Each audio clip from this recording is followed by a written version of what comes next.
La vierge de 33 ans tremble en demandant doucement si ça fait mal. Le millionnaire tient son menton avec précaution. Personne ne l'a jamais touché de cette façon. Et sa réponse change le destin des deux. Que pensez-vous qu'il va se passer dans cette histoire? Commentez et n'oubliez pas de vous abonner à notre chaîne et dites-nous de quelle ville vous nous regardez. Je vous promets que ce sera la meilleure histoire que vous entendrez de votre vie. Si cette histoire vous a ému, en tant qu'auditeur premium, il y a des romances encore plus profondes, intenses et secrètes. Ce sont des histoires que seuls les membres les plus intimes connaissent. Cliquez sur « Devenez membre maintenant » et écoutez les meilleures histoires exclusives à prix abordable. Sophie Mercier marchait dans les rues de Collioure, avec la sensation que quelque chose manquait à sa vie. La petite ville historique du littoral méditerranéen, avec ses ruelles pavées et ses maisons colorées, était un refuge pour artistes et touristes. Mais pour elle, à 33 ans, c'était devenu une prison de routine vide. Diplômée en gestion, elle travaillait à distance pour une entreprise de Paris, accomplissant des tâches sans passion, tandis que le monde semblait exister dans une dimension inaccessible autour d'elle. Le calendrier indiquait juin, mois du traditionnel. Festival littéraire de Collioure, le Flic, qui transformait la paisible ville en un bouillonnement culturel. Touristes, écrivains et artistes envahissaient les ruelles pavées, et l'énergie de la ville changeait complètement. C'était la seule période de l'année que Sophie attendait avec autant d'impatience que de crainte. Elle attendait avec impatience la vibration différente dans l'air, craignait de se sentir encore plus décalée parmi des personnes qui semblaient vivre intensément. « Encore une année à regarder la vie passer », murmura-t-elle pour elle-même en arrangeant ses cheveux châtains devant le miroir. Ce soir-là aurait lieu la fête d'ouverture du Flic et son amie Claire avait insisté pour qu'elle y assiste. « Tu dois sortir de ta bulle, Sophie. Tu ressembles à une vierge d'expérience », avait dit Claire quelques jours plus tôt, sans savoir à quel point ces mots avaient touché Sophie en plein cœur. En effet, elle se sentait vierge dans tant d'aspects de la vie. Elle n'était jamais vraiment tombée amoureuse, n'avait jamais pris de risques significatifs, n'avait jamais ressenti cette intensité qu'elle voyait dans les yeux des autres. La robe bleu marine qu'elle avait choisie pour la soirée était jolie, mais conservatrice, comme elle-même. Elle soupira devant son reflet et décida d'ajouter un collier de perles qui avait appartenu à sa grand-mère, une petite rébellion au sein de sa propre timidité. La maison de la culture de Collioure était illuminée et bondée quand Sophie arriva. À l'intérieur, des écrivains renommés, des éditeurs, des artistes plasticiens et des personnalités de la haute société se mêlaient dans des conversations animées, agrémentées de champagne et de canapés, élaborées. Claire, radieuse dans une robe rouge, lui fit signe d'un coin. « Je pensais que tu allais te désister à la dernière minute, » dit son ami, lui tendant une coupe. « Tu es ravissante. Mais pourquoi cet air de condamné? Je ne sais pas ce que... Je fais ici, Claire. Regarde ces gens. Ils semblent tous savoir exactement qui ils sont et ce qu'ils veulent. » Claire leva les yeux au ciel. « C'est juste une façade. Tout le monde est perdu, certains le cachent simplement mieux. » Elle sourit et pointa discrètement un homme qui conversait avec un petit groupe près de l'escalier. Celui-là, c'est Nicolas Valmont. On dit que c'est le nouveau mécène de la ville. Il a acheté l'une des villas au bord de la mer et investi dans des projets culturels. Sophie observa l'homme avec une curiosité contenue. Grand, avec ses 40 ans bien vécus, imprimés sur son visage aux traits forts, des cheveux grisonnants aux tempes et un sourire qui semblait porter des histoires. Il portait un costume bleu impeccable, mais il y avait quelque chose dans sa posture qui transmettait une élégance décontractée, comme s'il était à l'aise dans n'importe quel environnement. « Millionnaire ?» demanda Sophie, essayant de paraître désintéressée. « Milliardaire selon les rumeurs. Il a fait fortune dans la technologie à Paris, a tout vendu et est maintenant dans cette phase zen de reconnexion avec l'art et la nature. » Claire but une gorgée de sa boisson. « Et il est célibataire, d'après ce que je sais. »« Je ne suis pas intéressée, » répondit Sophie rapidement. « Bien sûr que non, » ironisa son ami. « Je vais chercher plus à boire. Essaie de ne pas t'enfuir, pendant que je suis partie. » Seule Sophie se sentit encore plus décalée. Elle marcha jusqu'à l'une des fenêtres qui donnèrent sur la mer et respira profondément, observant la lune reflétée sur les eaux de la baie. Les conversations autour étaient à propos de livres, qu'elle n'avait pas lues, d'expositions qu'elle n'avait pas visitées, d'expériences qu'elle n'avait pas vécues. Vous aussi, vous fuyez le brouhaha?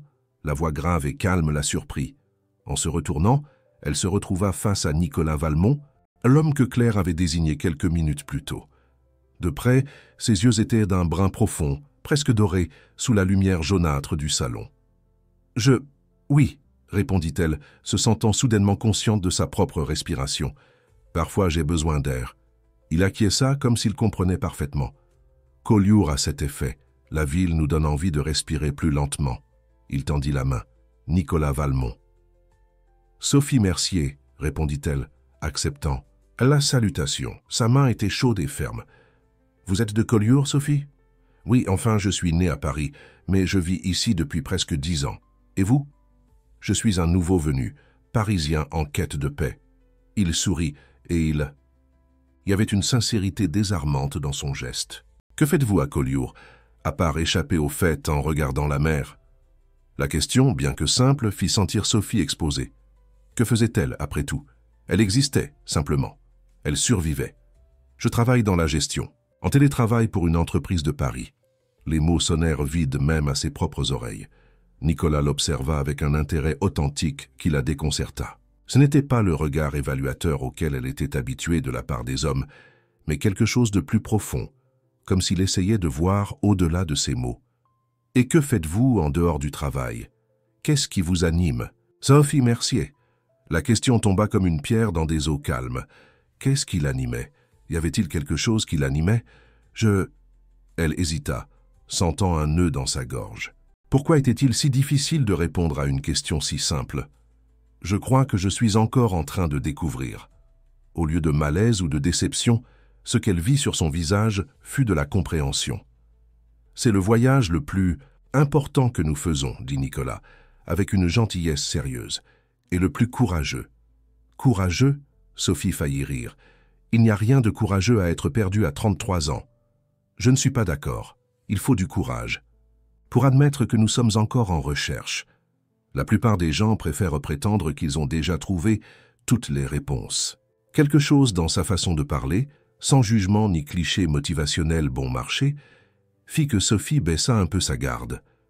Peut-être était-ce le champagne, peut-être était-ce la soirée, ou peut-être était-ce simplement la rareté d'une conversation qui ne semblait pas répétée. « Et vous, avez-vous trouvé ce qui vous anime ?»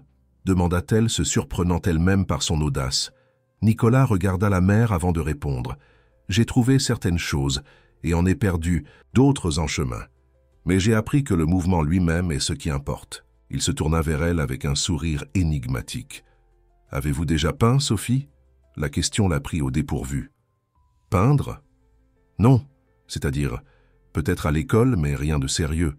Pourquoi ? » « Vos yeux, » répondit-il simplement. « Vous avez le regard de quelqu'un qui observe les détails, les textures, les nuances. Des yeux d'artiste. » Sophie sentit son visage chauffer. Personne ne lui avait jamais dit quelque chose comme ça. « Je pense que vous confondez observation avec timidité. Peut-être, ou peut-être confondez-vous peur avec incapacité. » Les mots atteignirent Sophie comme un murmure révélateur. Était-ce cela? Était-ce la peur qui la maintenait prisonnière de sa routine sûre et prévisible? Avant qu'elle puisse répondre, ils furent interrompus par un homme en costume qui chuchota quelque chose à l'oreille de Nicolas.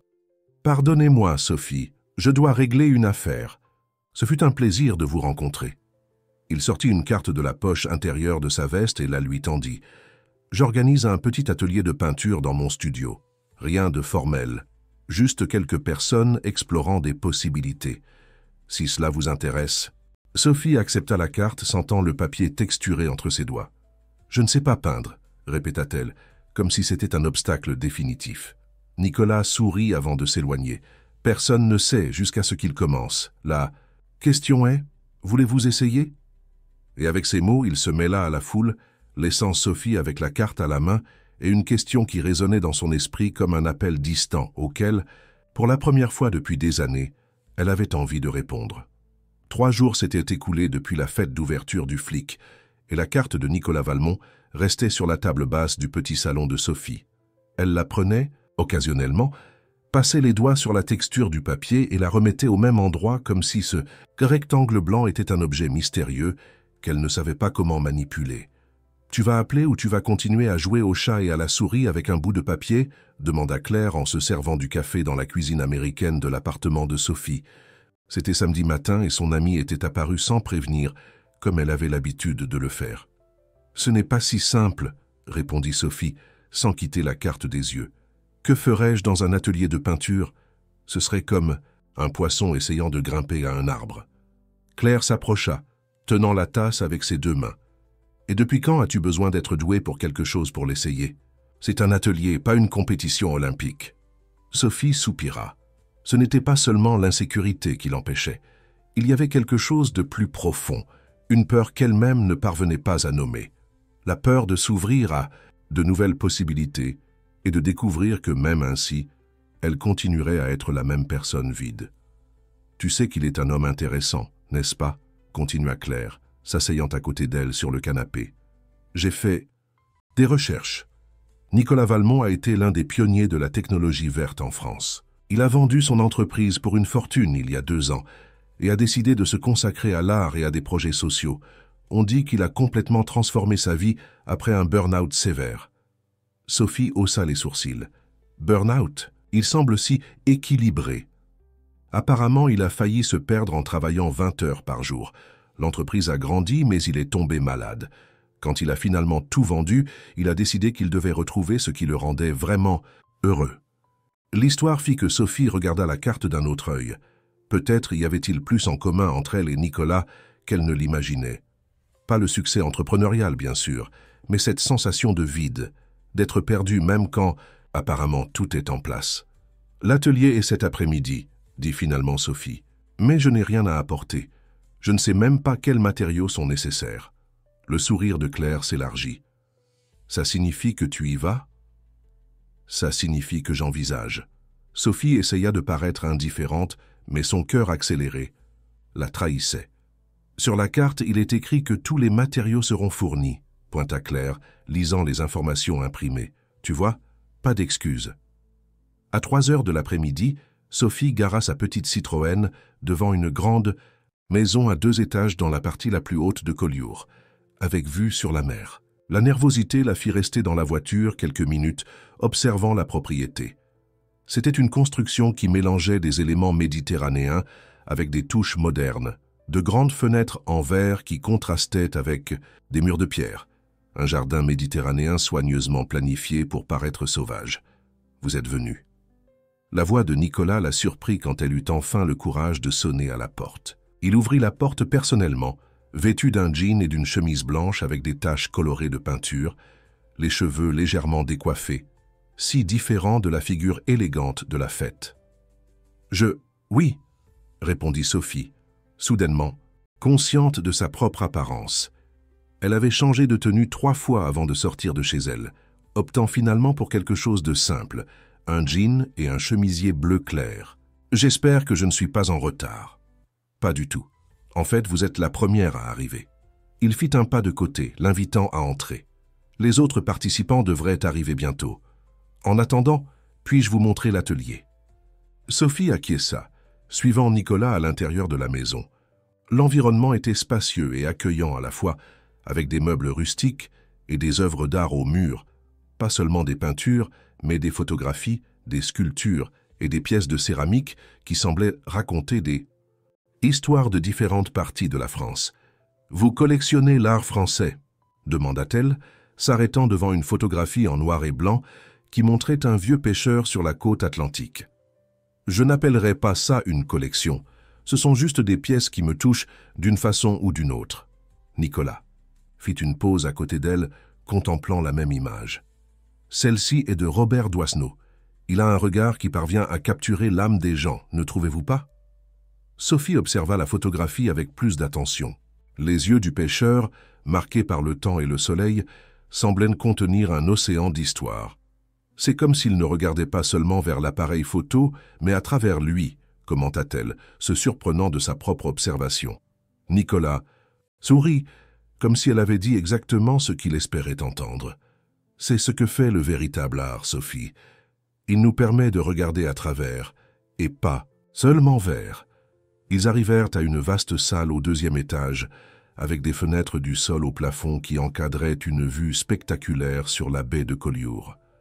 L'espace était organisé comme un atelier, avec plusieurs chevalets, disposés en demi-cercle, une table centrale avec des pots de peinture, des pinceaux et d'autres matériaux, et diverses toiles vierges appuyées contre le mur. « Voici mon refuge », dit Nicolas, ouvrant les bras dans un geste qui englobait tout l'environnement.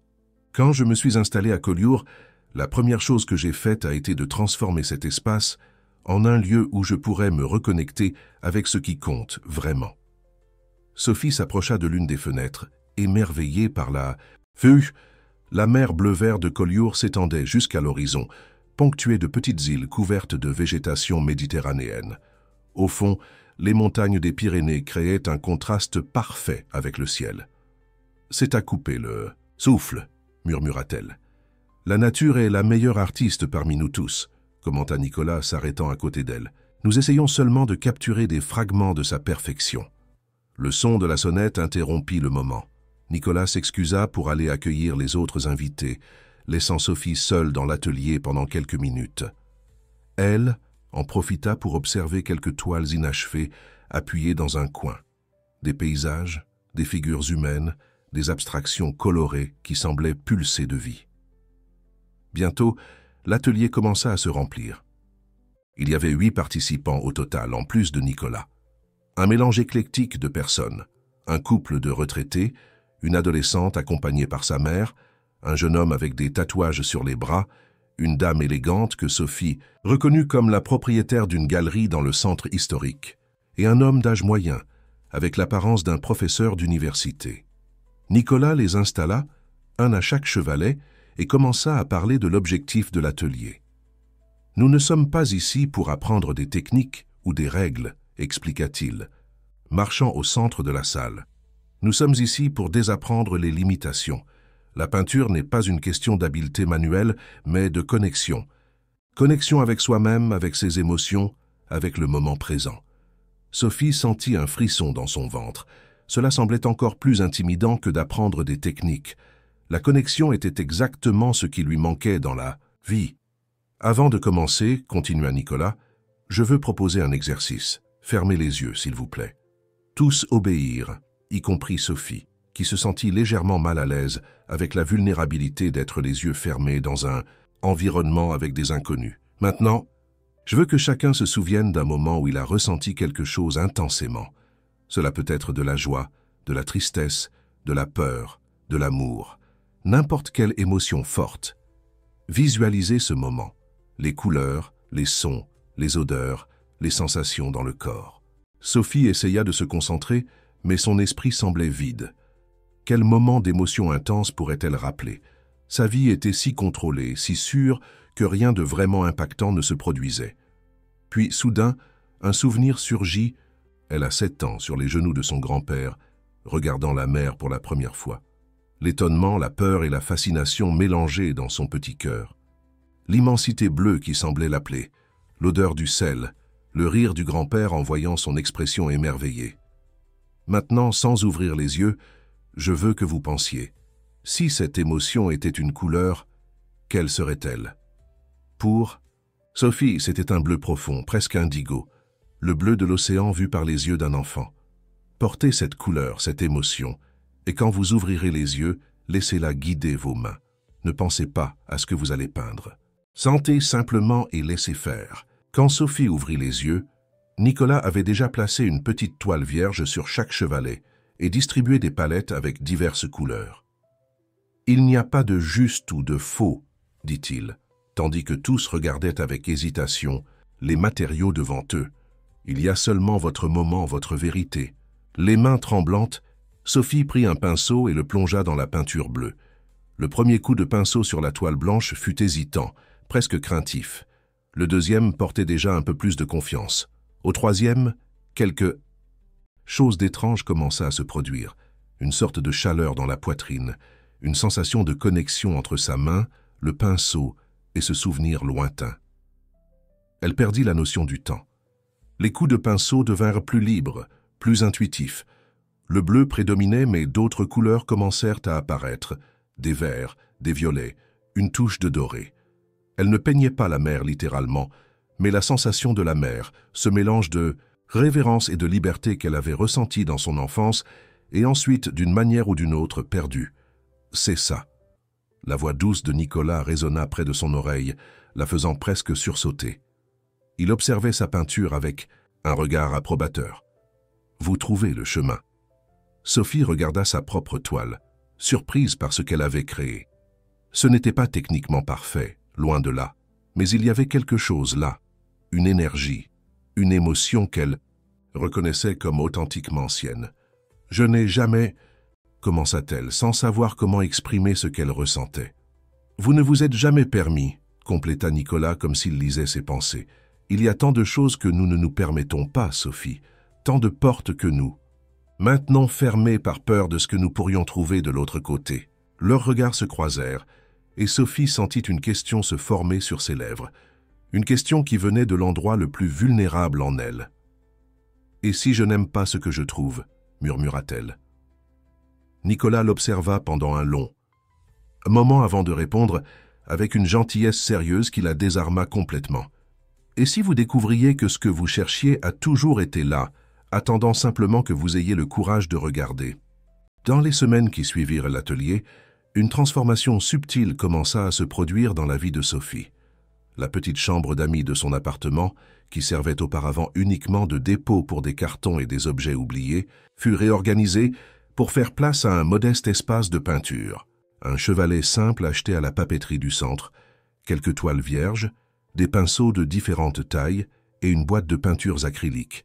Rien de très élaboré, mais suffisant pour donner suite à ce qui s'était éveillé en elle.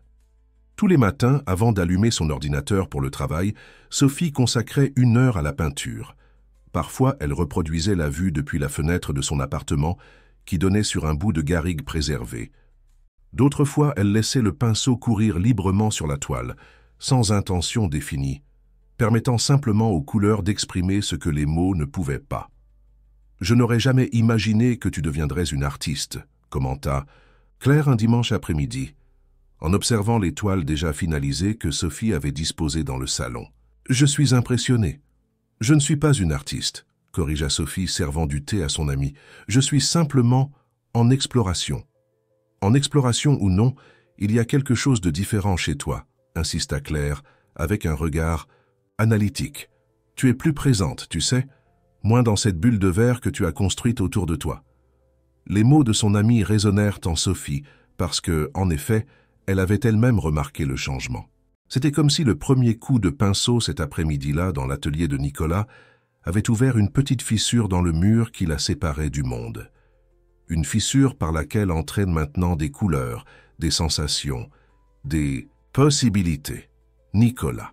Son nom surgit dans son esprit comme cela arrivait plusieurs fois par jour. Depuis l'atelier, il ne s'était rencontré qu'une fois, quand il avait organisé une petite exposition avec les œuvres des participants au centre culturel. Ce fut une rencontre brève, formelle, avec d'autres personnes autour. Il avait complimenté ses progrès, l'avait invité à de futurs ateliers, mais il n'y avait pas eu d'espace pour des conversations plus profondes, comme celles qu'ils avaient que à la fête du flic. « Tu ne m'as pas raconté comment s'est passé le café avec Nicolas », dit Claire comme si elle lisait dans ses pensées. Sophie faillit s'étouffer avec son thé. « Comment sais-tu cela ?» Claire sourit avec un air de mystère. « Collioure est une petite ville, ma chérie. Ma cousine travaille au Café du Port et vous a vu discuter la semaine dernière. » Ce n'était rien d'extraordinaire. Sophie essaya de dissimuler, mais sentit son visage chauffer. « Je l'ai rencontré par hasard et nous avons fini par prendre un café. » La vérité était que la rencontre, bien qu'apparemment fortuite, avait été l'un des moments les plus intenses que Sophie avait expérimenté depuis des années. Nicolas l'avait vue sortir de la librairie et l'avait invitée à prendre un café. Ce qui devait être une conversation rapide s'était transformé en 2 heures de dialogue sur l'art, la vie, les peurs et les rêves. Il avait parlé de son parcours, l'enfance simple dans la campagne française, le succès précoce dans le monde des affaires, le vide qu'il avait ressenti au sommet de son succès professionnel. J'avais tout ce que je pensais vouloir et, pourtant, je me sentais complètement vide, avait-il raconté, les yeux fixés sur sa tasse de café. C'est là que j'ai réalisé que j'avais construit toute une vie basée sur les attentes des autres, pas sur mes propres vérités. Ces mots résonnèrent profondément en Sophie. Ce n'était pas exactement son cas. Elle n'avait jamais cherché le succès ou la reconnaissance, mais elle avait aussi construit son existence autour de l'évitement des déceptions, de la fuite des risques, du maintien de la sécurité, et dans le processus, elle avait cessé de vivre. « Je crois que je peins une nouvelle version de moi-même », avait-elle confié à Nicolas cet après-midi-là, se surprenant de sa propre vulnérabilité. Il avait souri d'une façon qui fit que quelque chose en elle s'agita, comme les ailes d'un oiseau essayant de prendre son envol. C'est ainsi que cela doit être, Sophie. L'art ne concerne pas ce que nous créons sur la toile, mais comment il nous recrée à l'intérieur. « Terre à Sophie !» La voix de Claire la ramena au présent. « Tu as disparu pendant 1 minute. Ça devait être un sacré café. » Sophie rit, essayant de dissimuler sa rougeur. « Arrête, ce n'était rien de romantique, si c'est ce que tu penses. »« Je n'ai rien dit sur le romantisme. » Claire haussa les sourcils avec un air espiègle. « Mais maintenant que tu le mentionnes... » Avant que Sophie puisse répondre, son téléphone sonna. Le nom de Nicolas apparut sur l'écran faisant accélérer son cœur. « Tu peux répondre, ne t'inquiète pas pour moi, » dit Claire avec un sourire malicieux. Sophie hésita un moment avant de répondre, s'éloignant un peu pour avoir de l'intimité. « Bonjour, Nicolas. » Sophie, désolée d'appeler un dimanche. Sa voix sonnait différente, plus sérieuse que d'habitude. « J'ai un problème et j'ai pensé que vous pourriez peut-être m'aider. » Elle fronça les sourcils, inquiète du ton qu'il employait. « Bien sûr, que se passe-t-il ?» « C'est à propos du projet de fondation dont j'ai parlé au café. Vous vous souvenez que j'ai mentionné la création d'un espace culturel pour les jeunes de la communauté. » Il fit une pause. « Eh bien, j'ai finalement trouvé l'immeuble parfait, mais maintenant j'ai des difficultés avec le concept visuel du lieu. J'ai besoin de quelqu'un avec un regard sensible, quelqu'un qui comprend les couleurs et les espaces. »« Et vous avez pensé à moi ?» Sophie ne put cacher la surprise dans sa voix. « Nicolas, je viens à peine de commencer à peindre. Je ne comprends rien au design d'intérieur ou... » « Je ne cherche pas une spécialiste, Sophie, » l'interrompit-il. Gentiment. « Je cherche quelqu'un qui voit des possibilités là où d'autres ne voient que des murs vides. Quelqu'un comme vous. » Le compliment la prit au dépourvu, la laissant momentanément sans mots. « Pourriez-vous venir voir l'espace demain ?» continua-t-il. « Vous n'avez pas à vous engager pour quoi que ce soit, juste me donner votre opinion sincère. » Sophie hésita. Une partie d'elle, la partie prudente et rationnelle qui dominait toujours ses décisions, disait qu'il valait mieux refuser, qu'elle allait trop vite vers quelque chose qu'elle ne comprenait pas totalement. Mais une autre partie, une voix, qui devenait de plus en plus forte en elle, la poussait à accepter, à risquer, à faire confiance au processus qu'elle avait commencé. « D'accord, » répondit-elle finalement. « À quelle heure dois-je venir ?» Après avoir convenu des détails et raccroché, Sophie retourna dans le salon où Claire l'attendait avec un regard curieux. « Il semble que j'ai un rendez-vous demain, » dit-elle, essayant de paraître décontractée. « Avec monsieur le millionnaire, je présume ?» Claire ne cacha pas son enthousiasme. « Sophie, c'est génial. Il est clairement intéressé par toi. »« Ce n'est pas du tout ça, » protesta Sophie. « Il s'agit d'un projet social qu'il développe. Il a demandé mon opinion sur l'espace. Bien sûr. Parce qu'un homme qui peut engager les meilleurs architectes et designers du pays a désespérément besoin de l'opinion d'une débutante en peinture, ironisa Claire. Ouvre les yeux, ma chérie. Il utilise ce projet comme prétexte pour se rapprocher de toi. Sophie secoua la tête, refusant d'alimenter les fantasmes romantiques de son ami. Tu ne comprends pas. Nicolas n'est pas ce genre de personne. Il se soucie vraiment du projet, de la communauté. Et s'il a demandé mon opinion, il doit avoir une raison légitime. Claire leva les mains en signe de reddition. D'accord, si tu préfères croire cela. Mais promets-moi une chose, porte quelque chose de joli demain. Ce chemisier vert que je t'ai offert à Noël serait parfait. Le lendemain, Sophie se retrouva debout devant un ancien entrepôt dans la périphérie de Collioure. Le lieu, malgré sa taille et son bon emplacement, était visiblement détérioré. Des murs écaillés, des fenêtres cassées, un air d'abandon qui contrastait avec le potentiel évident de l'espace. Nicolas l'attendait à l'entrée, vêtu d'un jean et d'une chemise simple, les cheveux légèrement humides, comme s'il venait de sortir de la douche. Il y avait quelque chose de si naturel et sans prétention dans sa figure qu'il était difficile à l'associer à l'image de l'homme d'affaires accompli que Claire avait décrite. « Merci d'être venu », l'accueillit-il avec un sourire chaleureux. « Je sais que c'est une demande inhabituelle. J'avoue que je suis curieuse de comprendre pourquoi vous pensez que je peux aider, » répondit Sophie tandis qu'elle le suivait à l'intérieur de l'entrepôt. L'intérieur était étonnamment spacieux, avec un plafond haut et de larges fenêtres qui, malgré leur saleté, permettaient l'entrée de la lumière naturelle. Le sol en ciment avait des fissures par lesquelles de petites plantes avaient trouvé un chemin, créant un motif organique et étonnamment beau. « Que voyez-vous ici, Sophie ?»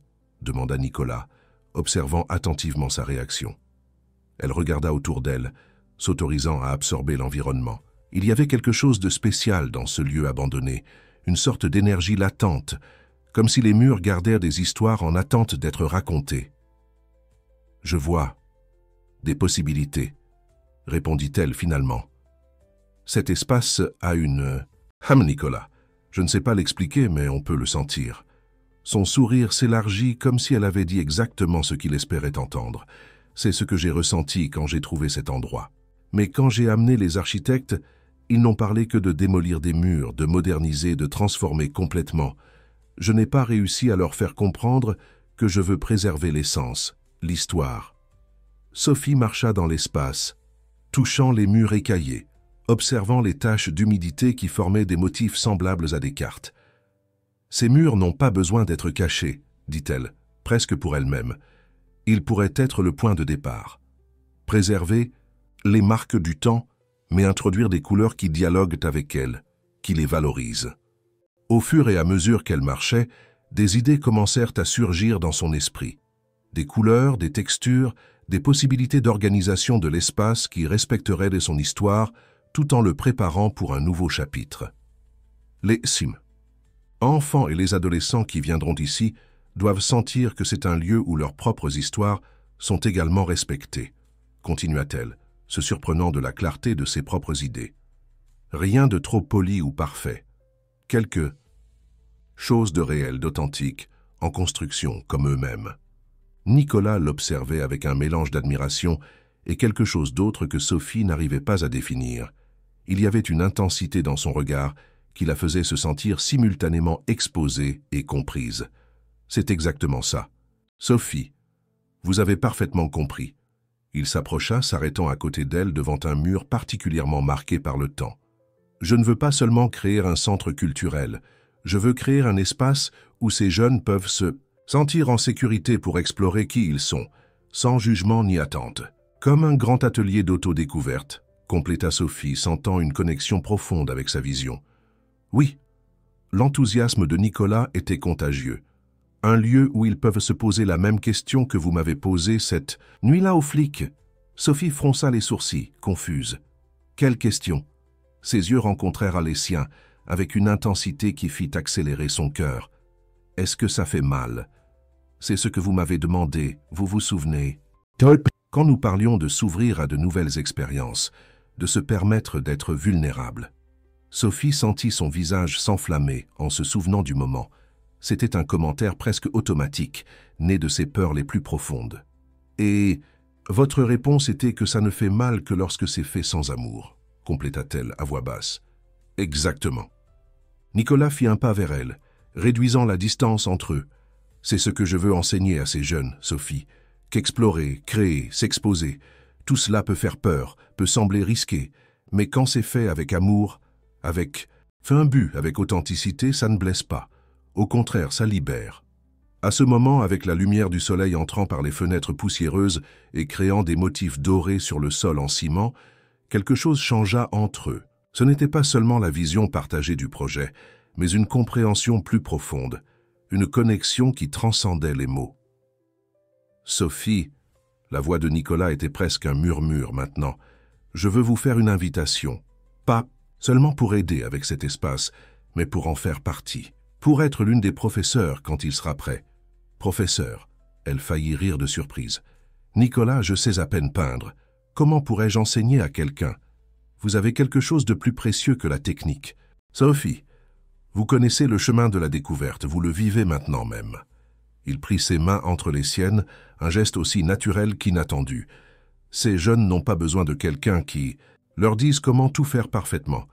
Ils ont besoin de quelqu'un qui leur montre qu'il est possible de commencer, même avec peur, même sans savoir où l'on va arriver. Ses mains à lui étaient chaudes et sûres, et Sophie sentit un courant d'énergie parcourir son corps à ce contact. C'était comme si les barrières qu'elle avait construites au fil des ans se dissolvaient une à une, devant cet homme qui semblait voir en elle quelque chose qu'elle-même n'arrivait pas à voir.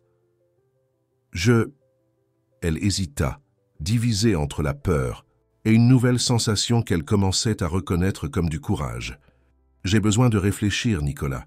C'est beaucoup à la fois. » Il acquiesça, lâchant ses mains doucement, mais gardant son regard connecté au sien. « Bien sûr, sans pression. Promettez-moi seulement que vous allez considérer, que vous allez vous permettre d'explorer cette possibilité. »« Je promets, » répondit Sophie, se surprenant de la fermeté dans sa propre voix. Alors qu'il quittait l'entrepôt côte à côte, Sophie sentit que quelque chose de fondamental avait changé en elle, comme si une porte qui avait été verrouillée pendant des années avait finalement été ouverte, révélant un monde de couleurs et de possibilités qu'elle commençait à peine à explorer. Et pour la première fois depuis longtemps, l'idée de l'inconnu ne la terrifiait pas. Au contraire, elle l'invitait à aller de l'avant. L'automne arriva à Collioure, apportant avec lui une nouvelle palette de couleurs pour la ville historique. Les arbres le long de la côte prirent des tons dorés et rouges, et les après-midi devinrent plus courts, le soleil plongeant à l'horizon de plus en plus tôt, dans des spectacles de lumière que Sophie observait maintenant avec des yeux de peintre. 3 mois s'étaient écoulés depuis que Nicolas avait fait l'invitation, et ce qui n'était auparavant qu'un entrepôt abandonné se transformait maintenant en Institut Nouveaux Horizons, un nom choisi après de longues discussions entre Sophie et Nicolas lors de leurs fréquentes réunions pour planifier l'espace. Le nom doit transmettre des possibilités, pas des limitations, avait argumenté Sophie lors d'une de ces rencontres, alors qu'ils partagèrent des idées sur une table couverte de dessins et d'échantillons de couleurs. « Comme vous, » avait répondu Nicolas, avec un sourire qui faisait briller ses yeux d'une façon qui lui était maintenant familière, mais qui provoquait encore un tremblement intérieur qu'elle essayait, sans grand succès, d'ignorer. La transformation de l'entrepôt suivit beaucoup de ce que Sophie avait visualisé ce premier jour. Les murs conservèrent leurs marques et cicatrices, mais prirent vie avec des couleurs soigneusement choisies, des tons terreux qui dialoguaient avec l'histoire du lieu, entrecoupés de touches vibrantes qui indiquaient l'avenir.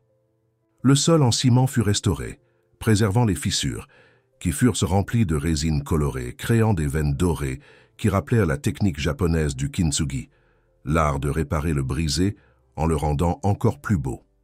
De grandes fenêtres furent installées, permettant à la lumière naturelle d'inonder l'espace.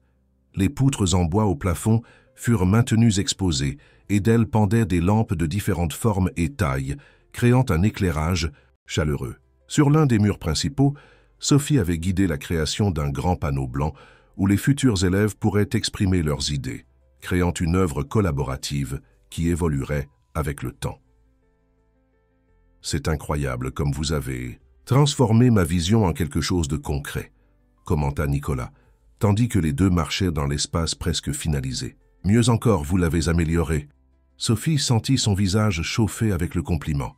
Au cours des derniers mois, elle s'était découverte non seulement comme peintre, mais comme quelqu'un capable de penser des espaces, de visualiser des environnements qui racontent des histoires et invitent à la création.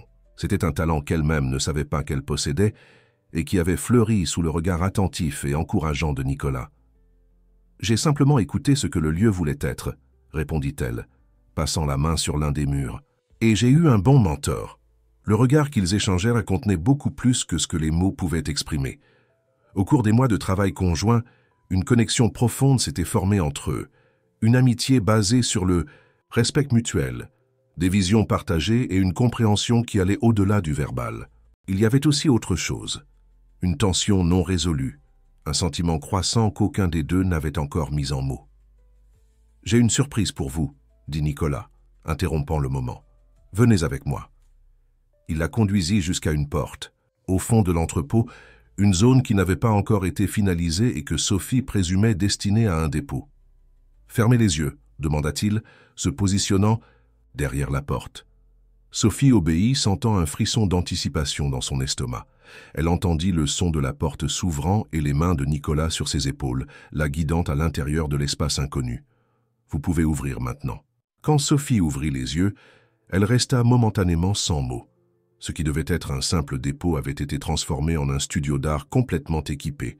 Des chevalets, une grande table pour des travaux plus importants, des étagères avec des peintures, des pinceaux, des toiles, des papiers de différentes textures, et tout un mur de fenêtres qui donnait sur un petit jardin intérieur dont elle ignorait l'existence. « Nicolas, c'est... » Elle tourna lentement, absorbant chaque détail de l'espace. « Votre atelier », compléta-t-il, avec un sourire qui mélangeait fierté et attente. « Pour quand vous donnerez des cours ou simplement voudrez créer en paix ?» Sophie sentit ses yeux s'embuer. Personne n'avait jamais fait quelque chose comme ça pour elle. Créer un espace pensé spécifiquement pour nourrir sa passion récemment découverte. « Je ne sais pas quoi dire », murmura-t-elle, passant la main sur la surface lisse de la table centrale. « Dites que vous l'utiliserez, » répondit Nicolas, s'approchant. « Dites que vous continuerez à peindre, à explorer, à découvrir. » Elle acquiesça, incapable de contenir l'émotion. « Bien sûr que je vais l'utiliser. Cet endroit est parfait. » Comme vous, les mots s'échappèrent des lèvres de Nicolas, presque comme un murmure. Le moment entre eux s'allongea, chargé de possibilités non dites. Sophie sentit son cœur s'accélérer, réalisant qu'ils étaient au bord de quelque chose de nouveau, quelque chose qu'elle désirait autant qu'elle craignait. Le son de voix et de pas s'approchant brisa l'enchantement. C'était l'équipe de menuisiers qui venait installer les dernières étagères dans la zone principale. « Nous devrions retourner, » dit Sophie, faisant un pas en arrière, simultanément déçue et soulagée par l'interruption. Nicolas acquiesça, mais avant qu'il ne quittât l'atelier, il prit sa main et la serra légèrement. « Nous avons une conversation en suspens, Sophie, une qui ne concerne pas l'Institut. » Elle déglutit, sachant exactement à quoi il faisait référence. « Je sais. » Dans les semaines qui suivirent, l'Institut Nouveaux Horizons prit vie. Des meubles furent placés, des matériaux organisés, et finalement arriva le jour de la réunion avec l'équipe qui travaillerait sur le projet, des professeurs de différents domaines artistiques, des assistants sociaux, des psychologues, tous partageant la vision d'utiliser l'art comme outil de transformation. Sophie se surprit elle-même dans le rôle de coordinatrice artistique, une position que Nicolas avait insisté pour qu'elle occupe, malgré ses insécurités initiales. « Personne ne comprend mieux l'essence de ce lieu que vous », avait-il argumenté quand elle avait exprimé des doutes sur sa capacité. « De plus, vous serez l'exemple vivant de ce que nous voulons enseigner, qu'il n'est jamais trop tard pour découvrir de nouveaux talents, pour se réinventer. » La première réunion avec l'équipe complète eut lieu par un matin ensoleillé de septembre. 15 professionnels réunis en cercle dans l'espace principal de l'Institut, chacun apportant ses expériences et attentes. Sophie, qui avait toujours évité d'être le centre de l'attention, se retrouva en position de souhaiter la bienvenue à tous, aux côtés de Nicolas. « Chacun de vous a été choisi non seulement pour sa compétence professionnelle, » commença-t-elle, se surprenant de la fermeté dans sa propre voix, mais pour sa capacité à voir au-delà des apparences, à croire au potentiel transformateur de l'art et de l'éducation. Au fur et à mesure que la réunion avançait, Sophie réalisa qu'elle était vraiment à l'aise dans ce rôle.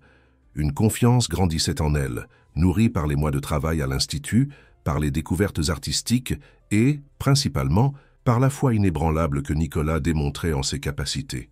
« L'Institut n'est pas seulement un espace physique », expliqua Nicolas, prenant la parole. « C'est une philosophie.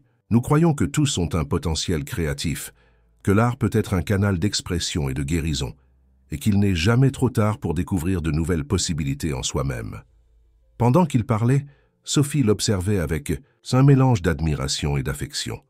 Au cours des derniers mois, elle avait connu de nombreuses facettes de Nicolas Valmont, l'entrepreneur visionnaire, l'artiste sensible, le mentor patient, l'ami loyal.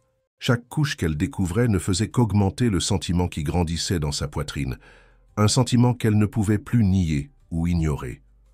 Après la réunion, quand l'équipe s'était déjà dispersée, Nicolas la trouva dans son atelier organisant des matériaux pour le premier cours qu'elle donnerait la semaine suivante. « Alors, professeur Sophie » plaisanta-t-il, s'appuyant sur le chambranle de la porte. « Prête pour la grande première ?» Elle sourit, sentant un mélange de nervosité et d'excitation. « Je n'arrive toujours pas à croire que je vais enseigner la peinture. Il y a 1 an, je savais à peine distinguer un pinceau d'aquarelle d'un pinceau d'huile. Et maintenant, regardez-vous. » Nicolas s'approcha, s'arrêtant à côté d'elle près de la table. « Coordinatrice artistique, professeur, artiste. Tout cela grâce à vous, » répondit-elle, se tournant pour le regarder en face. Nicolas secoua la tête. « Non, Sophie, j'ai simplement ouvert une porte. C'est vous qui avez choisi de la traverser. Le courage était le vôtre. » La sincérité dans ces mots la toucha profondément. Sophie réalisa combien elle avait changé depuis cette nuit à la fête du flic. Pas seulement extérieurement, dans sa routine et ses occupations, mais intérieurement, dans sa capacité à s'ouvrir à de nouvelles expériences, à se permettre, de sentir. « Je ne sais pas si j'aurais réussi sans vous », admit-elle, se sentant vulnérable, mais étrangement en sécurité. Nicolas fit un pas de plus vers elle, éliminant presque toute la distance entre eux. « Je veux croire que nos chemins se seraient croisés de toute façon, que d'une manière ou d'une autre, nous étions destinés à nous rencontrer. » Il y avait une intensité dans son regard qui fit accélérer le cœur de Sophie. C'était le moment qu'ils avaient reporté pendant des semaines, cette conversation en suspens qu'il avait mentionnée le jour où il lui avait montré l'atelier. « Nicolas, « Attendez !» l'interrompit-il gentiment. « Avant que nous ne disions quoi que ce soit, il y a quelque chose que je dois vous montrer. Quelque chose d'important. » Il sortit une enveloppe de la poche intérieure de sa veste et la lui remit. Sophie l'ouvrit avec curiosité, trouvant des documents officiels avec l'entête d'un notaire. « Qu'est-ce que c'est ?» demanda-t-elle confuse. « C'est à la documentation officielle de l'Institut, » expliqua Nicolas. « Regardez le nom des fondateurs. » Sophie parcourut le document des yeux jusqu'à trouver ce qu'il indiquait. Fondateurs, Nicolas Valmont et Sophie Mercier. Son nom à côté du sien d'égale importance. Mais elle leva les yeux confuse. « Je n'ai rien investi financièrement. Ce projet est le vôtre, Nicolas. »« Ce projet est le nôtre, Sophie, » corrigea-t-il avec fermeté. « Vous avez investi quelque chose de bien plus précieux que de l'argent. Votre vision, votre sensibilité, votre courage. L'Institut est autant à vous qu'à moi, et je veux que cela soit officiellement enregistré. » Sophie regarda à nouveau les documents, sentant le poids de la confiance qu'il plaçait en elle. C'était plus qu'un geste de générosité, c'était une déclaration de partenariat, une reconnaissance d'égalité. Pourquoi? La question s'échappa de ses lèvres avant qu'elle ne puisse la retenir. Nicolas prit ses mains entre les siennes, de la même façon qu'il l'avait fait ce premier jour dans l'entrepôt abandonné, mais cette fois avec une intimité qui parlait à 2 mois de convivialité, d'une connexion qui ne s'était qu'approfondie avec le temps. « Parce que je crois en vous, Sophie. Parce que je vois en vous non seulement la peintre talentueuse ou la coordinatrice compétente, mais une femme extraordinaire qui m'a enseigné autant que j'aurais pu lui enseigner. » Il fit une pause, comme s'il choisissait soigneusement les mots suivants. « Et parce que je ne peux plus imaginer ce projet ou ma vie sans vous en faire partie. » Les mots flottèrent entre eux, chargés de signification, de promesses. Sophie sentit quelque chose se briser en elle, pas de façon douloureuse mais libératrice, comme si la dernière barrière qui la maintenait attachée au passé se défaisait finalement. « Moi non plus. Je ne peux plus imaginer ma vie sans vous en faire partie, » admit-elle avec une honnêteté qui la surprit. Le sourire qui illumina le visage de Nicolas fut comme le lever du soleil, lent, chaleureux, transformant tout ce qu'il touchait. Il porta une main au visage d'elle, caressant sa joue avec la douceur de quelqu'un qui touche quelque chose de précieux. « Sophie Mercier, me permettez-vous de faire partie de votre histoire à partir de maintenant ?» La question était simple, mais portait le poids de toutes les possibilités qui s'ouvraient devant eux. Un futur partagé, un voyage à 2, un amour qui avait grandi lentement, construit sur l'admiration, le respect et la compréhension. « Mutuelle. Oui, » répondit-elle sans hésitation. « Si vous me permettez de faire partie de la vôtre. » Quand Nicolas se pencha pour l'embrasser, Sophie comprit finalement ce qu'il avait voulu dire cette première nuit. S'ouvrir à de nouvelles expériences, se permettre d'être vulnérable, se livrer à l'inconnu, Rien de tout cela ne faisait mal quand c'était fait avec amour. Au contraire, c'était comme enfin trouver le chemin de la maison après un long voyage. Le baiser fut, doux et profond, une promesse silencieuse, un commencement. Et quand ils se séparèrent, Sophie vit dans ses yeux la même chose qu'elle sentait dans son propre cœur, la certitude que, indépendamment des défis qui viendraient, ils avaient trouvé l'un en l'autre non seulement un compagnon, mais un foyer. L'inauguration de l'Institut Nouveaux Horizons était prévue pour un vendredi de décembre, coïncidant avec le début de l'hiver à Collioure. La ville, qui commençait déjà à accueillir des touristes pour les fêtes de fin d'année, allait gagner un nouvel espace culturel, fruit du partenariat entre Nicolas Valmont et Sophie Mercier, un partenariat qui, au cours des derniers mois, s'était approfondi dans toutes les dimensions possibles. Après ce premier baiser dans l'atelier, leur relation s'était épanouie avec le naturel de quelque chose qui avait toujours été destiné à arriver. Nicolas, qui partageait auparavant son temps entre Collioure et Paris, commença à rester de plus en plus dans la ville historique. La maison au bord de la mer, auparavant juste un refuge occasionnel, devint son foyer permanent, un foyer qui, progressivement, commença à recevoir des touches de Sophie. Une brosse à dents dans la salle de bain, quelques livres sur la table de chevet, une paire de chaussons près de la porte. De petits objets qui racontèrent l'histoire d'un rapprochement, d'une intimité croissante. Jusqu'à ce que, par une nuit étoilée de novembre, alors qu'il dînait sur la terrasse avec vue sur la mer, Nicolas pose la question qui semblait être la prochaine étape naturelle. Pourquoi ne pas t'installer ici définitivement? Sophie leva les yeux de son assiette, rencontrant le regard chaleureux de Nicolas posé sur elle. « Tu me demandes d'emménager avec toi ?» demanda-t-elle, sentant son cœur s'accélérer. « Je te demande de construire un foyer avec moi », répondit-il, prenant sa main sur la table. « Cet endroit ne devient vraiment spécial que lorsque tu es là. » Elle accepta, bien sûr. Le petit appartement dans le centre historique, qui avait été pendant si longtemps son cocon sécurisant, semblait maintenant seulement un symbole de son ancienne vie. La vie avant Nicolas, avant la peinture, avant l'Institut, avant de découvrir qu'elle pouvait être bien plus que ce qu'elle avait jamais imaginé. Le déménagement fut rapide et sans grande formalité. En un week-end, avec l'aide de Claire et de Thomas, le nouveau petit ami de son ami qui était apparu dans sa vie presque en même temps que Nicolas était entré dans celle de Sophie, elle transféra ses affaires dans la maison au bord de la mer.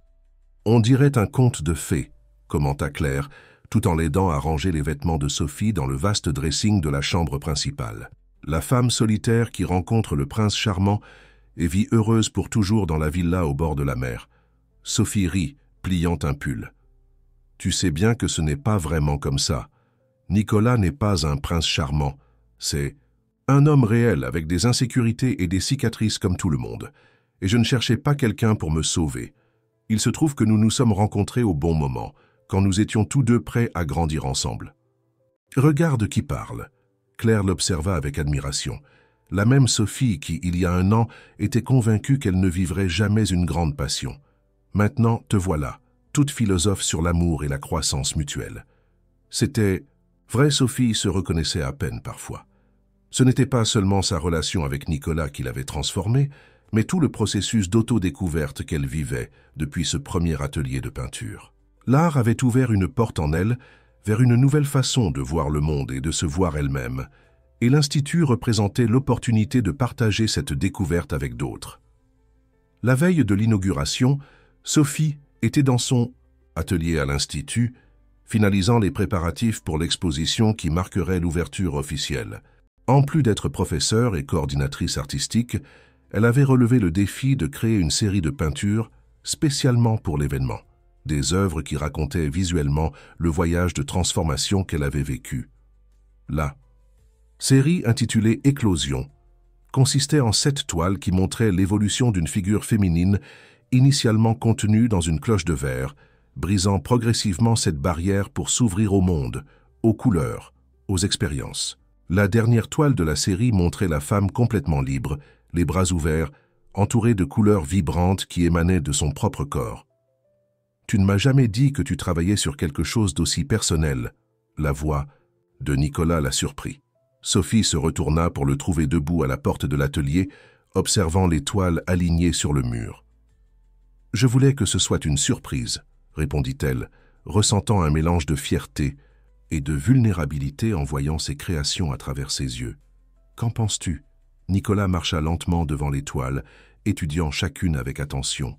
Quand il se tourna finalement vers Sophie, ses yeux brillaient d'émotion. « Je pense que tu as réussi à capturer non seulement ton propre parcours, mais quelque chose d'universel, » dit-il s'approchant. « Nous tous, à un moment donné, devons briser les cloches de verre que nous avons créées autour de nous. » Sophie acquiesça, se sentant comprise à un niveau profond. « C'est ce que tu m'as appris, que la vraie liberté commence quand nous nous permettons d'être vulnérables. » Nicolas sourit, l'attirant dans une étreinte serrée.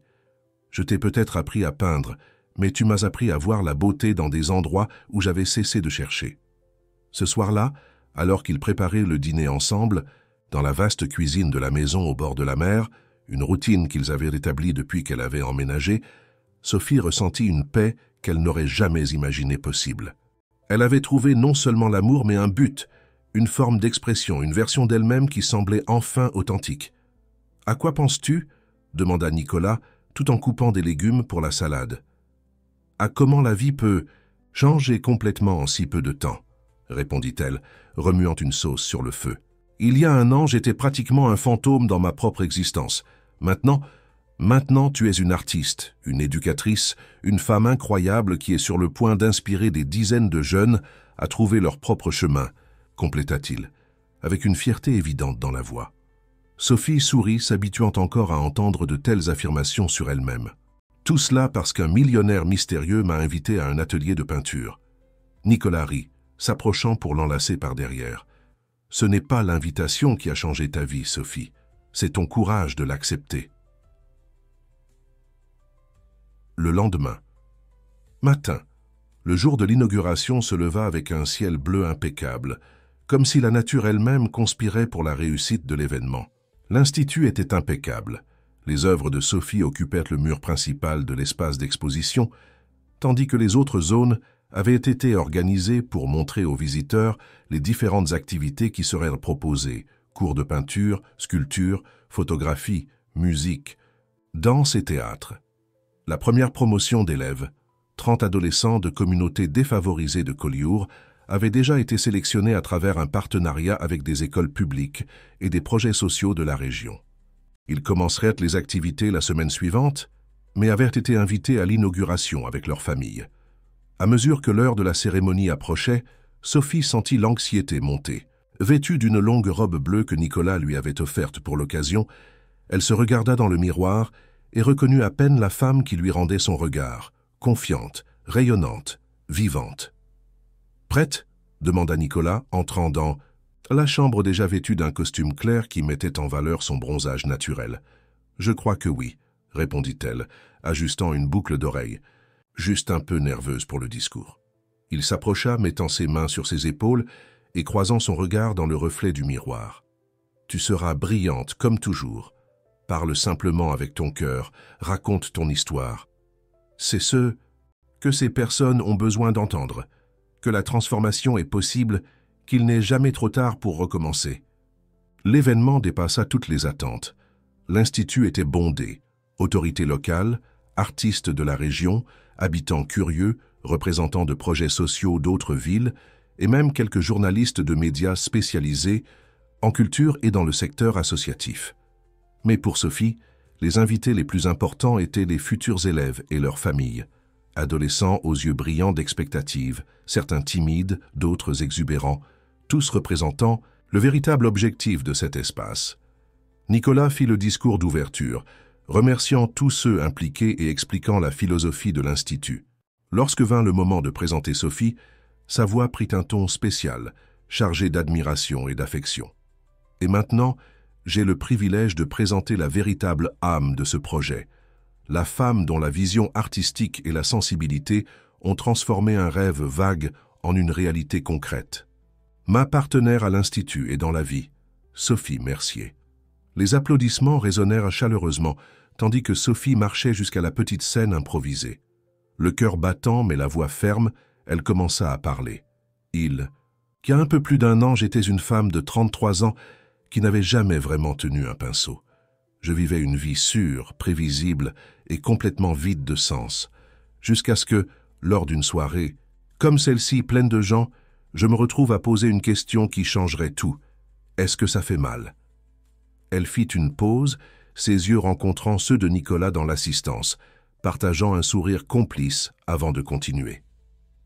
La réponse que j'ai reçue fut « Seulement si c'est fait sans amour ». Et cette phrase est devenue une sorte de mantra pour moi. J'ai découvert que oui, s'ouvrir à de nouvelles expériences, prendre des risques, s'exposer, tout cela peut faire peur. Mais quand c'est fait avec amour, avec un but, avec authenticité, ça ne blesse pas. Au contraire, ça libère. Fur et à mesure qu'elle parlait, Sophie réalisa que son histoire résonnait profondément chez beaucoup des présents. Elle voyait dans les yeux des adolescents une reconnaissance, comme si eux aussi se sentaient prisonniers dans des cloches de verre invisibles. Elle voyait dans les expressions des parents un espoir renouvelé pour leurs enfants. L'Institut. Nouveaux horizons naît de cette croyance, que tous, indépendamment de l'âge, de l'origine ou des circonstances, ont en eux un potentiel créatif qui attend d'être découvert. Que l'art n'est pas seulement pour les talentueux, mais pour quiconque désire s'exprimer, se connaître, se transformer. Elle invita ensuite tout le monde à visiter l'exposition Éclosion, expliquant brièvement la signification de la série et comment chaque toile représentait une étape de son propre parcours. Lorsque la partie formelle de l'événement se termina et que les gens commencèrent à circuler dans l'espace, Sophie fut abordée par une adolescente d'environ 15 ans, aux cheveux bouclés et aux yeux intenses qui lui rappelaient les siens. Quand elle était jeune, « Votre nom est Sophie, n'est-ce pas ?» demanda la jeune fille, avec une timidité qui ne parvenait pas à cacher sa curiosité. « C'est exact, » répondit Sophie souriante. « Et le tien ?»« Marie, je serai votre élève, dans la classe de peinture. » Elle hésita un moment avant de continuer. « Puis-je vous demander quelque chose ?»« Bien sûr. Vous n'aviez vraiment jamais peint avant, genre jamais vraiment. » La question posée avec tant de sincérité toucha Sophie profondément. « Jamais vraiment, Marie. Même dans mes rêves les plus fous, je ne m'imaginais pas comme peintre. Ou professeur d'art. » Les yeux de la jeune fille s'illuminèrent. « Et comment avez-vous su que vous pouviez faire ça? Que vous n'alliez pas, je ne sais pas. Échouer? » « La vérité? Je ne le savais pas, » répondit honnêtement Sophie. « Je ne le sais toujours pas en réalité. Chaque nouvelle toile, chaque nouveau cours, chaque nouveau jour est un risque. Mais j'ai appris que le véritable échec serait de ne pas essayer. » Marie acquiesça, comme si elle digérait cette information. Ma mère dit que rêver d'art, c'est pour les gens qui n'ont pas à se soucier de manger, que je dois penser à quelque chose de plus sûr pour l'avenir. Sophie sentit son cœur se serrer à ces mots. Combien de talents restaient en sommeil? À cause de ce genre de pensée, née non pas de la méchanceté, mais de la peur et de l'insécurité. « Ta mère est ici aujourd'hui ?» demanda-t-elle. Marie désigna une femme qui observait attentivement l'une des toiles de Sophie. Elle avait les mêmes cheveux bouclés que sa fille, mais son visage était marqué par une vie de dur labeur. « Viens avec moi. » Sophie prit doucement le bras de la jeune fille et s'approcha de la femme. « Bonjour, je suis Sophie Mercier, coordinatrice artistique de l'Institut. Vous devez être la mère de Marie. » La femme se retourna légèrement surprise d'être abordée par la personne qui venait de parler sur scène. « Oui, c'est moi, Hélène Dubois. Votre exposition est très belle. »« Merci. » Sophie sourit. « Marie m'a dit qu'elle sera mon élève. » Dans la classe de peinture, elle me semble avoir une sensibilité particulière.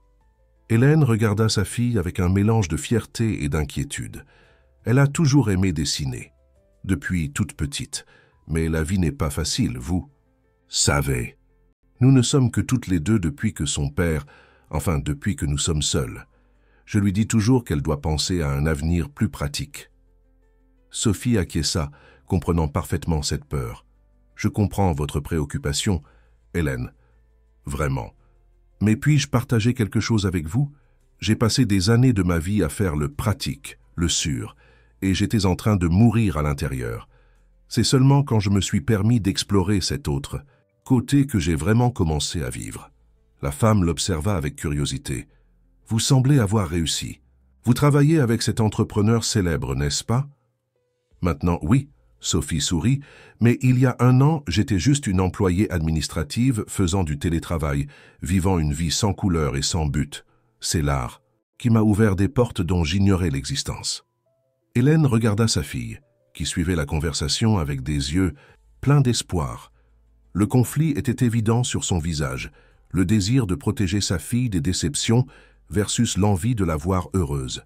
« Je ne dis pas que Marie doit abandonner des études plus conventionnelles, » continua Sophie. « Je suggère simplement qu'à côté de celle-ci, elle ait la chance d'explorer ce talent. Qui sait où cela peut la mener? Et même si cela ne devient pas sa profession principale, l'art peut être un refuge, une forme d'expression, une source de force dans les moments difficiles. » Quelque chose dans le discours de Sophie sembla toucher Hélène profondément. Elle regarda à nouveau les toiles de l'exposition Éclosion, s'attardant particulièrement sur la dernière, où la figure féminine était complètement libre.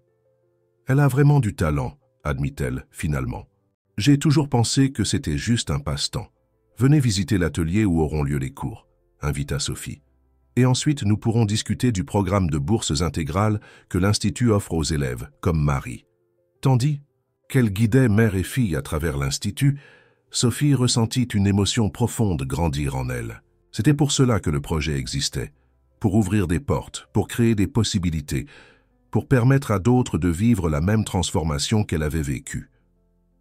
Plus tard, alors que l'événement touchait à sa fin et que le soleil commençait à se coucher à l'horizon de Collioure, Nicolas trouva Sophie dans son atelier, observant la ville par la grande fenêtre.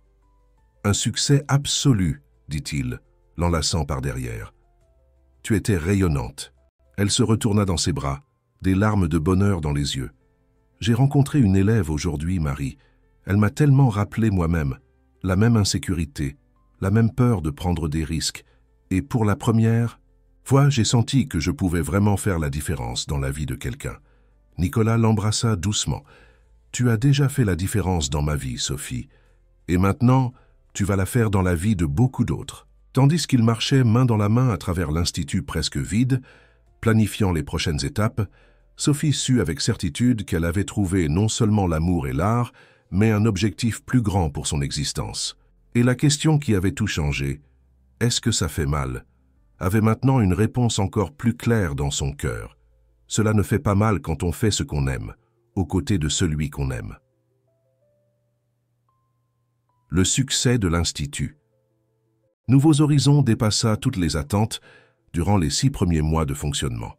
Ce qui avait commencé comme un projet local gagna rapidement une reconnaissance régionale et même nationale, attirant l'attention d'éducateurs, d'artistes et d'institutions de toute la France, des reportages dans des magazines spécialisés, des invitations à présenter la méthodologie lors de congrès d'éducation, des propositions de partenariat avec d'autres organisations. Le téléphone de Sophie ne cessait de sonner avec de nouvelles opportunités et de nouveaux défis. Pour quelqu'un qui, jusqu'à récemment, vivait une existence presque invisible, cette soudaine exposition était à la fois excitante et écrasante. Sophie se retrouva dans des situations qu'elle n'aurait jamais imaginées. Donner des interviews, participer à des débats sur l'éducation artistique, être consultée comme experte pour des projets sociaux. Le point culminant de cette nouvelle phase fut une invitation à présenter l'Institut lors d'un important séminaire sur l'innovation sociale à Paris. Moi, parler à Paris? Sophie faillit s'étouffer avec son café quand Nicolas lui montra l'email d'invitation. C'était un matin de juin, et ils prenaient leur petit déjeuner sur la terrasse de la maison au bord de la mer, comme ils le faisaient chaque fois que possible, appréciant le lever du soleil sur la baie de Collioure. Pourquoi cette surprise? Nicolas sourit, prenant sa main sur la table. « Tu es l'âme de l'Institut, Sophie. Personne ne pourrait mieux le représenter. » Elle secoua la tête, encore incrédule. Mais parler devant des centaines de personnes, dans un auditorium plein d'experts et d'autorités, je ne sais pas si... Je suis prête pour ça. Tu étais prête à donner des cours de peinture sans jamais avoir peint auparavant, lui rappela-t-il avec un regard affectueux. Et regarde ce qui s'est passé.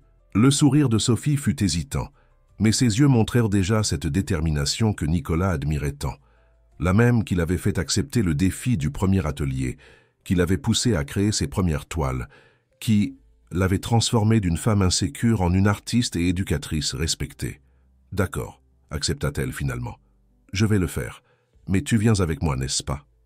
Nicolas hésita pour la première fois, une ombre traversant son visage. « En fait, Sophie, j'ai une réunion importante à Paris la même semaine. À propos de cet investissement dans le projet d'énergie renouvelable dont je t'ai parlé. La déception sur le visage de Sophie fut évidente, mais elle se ressaisit rapidement. Bien sûr, je comprends. C'est un engagement important. Je peux essayer de reporter, offrit Nicolas, visiblement partagé. Non, pas question, affirma Sophie fermement. Ce projet est aussi important pour toi, pour nous, de plus. Elle respira profondément, rassemblant son courage. Peut-être est-il temps que j'affronte certains défis seul, de tester mes propres ailes. La fierté dans le regard de Nicolas était indéniable. Tu as des ailes depuis longtemps, Sophie. Tu apprends simplement à leur faire confiance. Dans les semaines qui suivirent, Sophie se plongea dans la préparation du séminaire, équilibrant cette nouvelle responsabilité avec la coordination de l'Institut et ses cours réguliers. Sa relation avec Nicolas, auparavant si présente et proche, commença à souffrir de la distance imposée par les agendas de plus en plus chargés des deux.